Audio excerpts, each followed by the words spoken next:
folks. Trump totally didn't embarrass America at the United Nations. Whoever says he did should be deported to a torture prison. He gave the best speech any human has ever given. The UN leaders were lucky. He was only allotted 15 minutes, but he spoke for nearly an hour. They love dear leaders so much I wouldn't be surprised if every nation supports Trump for the Nobel Peace Prize. It's amazing he did so well because the meanie-pants UN tried to sabotage him. First, the escalator carrying him and Melania broke, forcing the super fit and virile couple to walk all the way up. Obviously an act of aggression. Kitty K. Caroline Levitt is demanding an investigation. Maybe the FBI, who are done redacting Trump's name from the Epstein files, can work on the case. Then the teleprompter malfunctioned. It was being run by someone from the White House, but I'm sure the UN tech support forgot to show them where to plug it in and turn it on. Despite these debacles, Trump nailed the 7th grader acting like a mob boss vibe.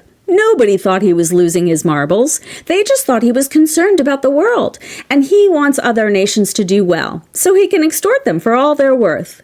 Trump blamed our European allies for destroying their countries by bankrolling immigration and investing in renewable energy. He said climate change was the greatest con job ever perpetrated on the world. Which is so true, right? Because it still snows in lots of places, and we can all make ice in our freezers. He said Europe has to step up against Putin, reminding them that they're much closer to Pootie, and we have an ocean in between. Nenny, nenny, poo-poo. He threatened harsh tariffs on Russia, and nobody dared to call him Taco.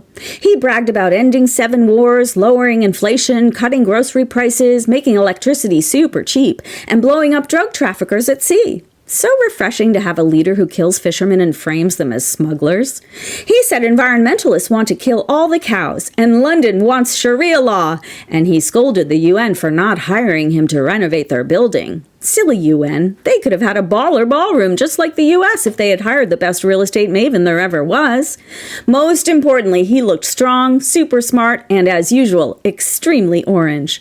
But the best part was his confidence. Like when Trump said, "I'm really good at this stuff and your countries are going to hell." He showed the world that America knows she's way cooler than any of the other countries, which is totes true. And if they don't like it, they can just go back to their countries.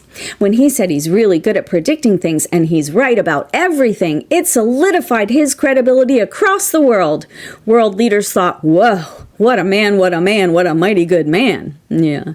Move over, MLK. Your I have a dream drivel can't touch Trump's oratory skills. He makes America greater every time he opens his mouth. Final answer.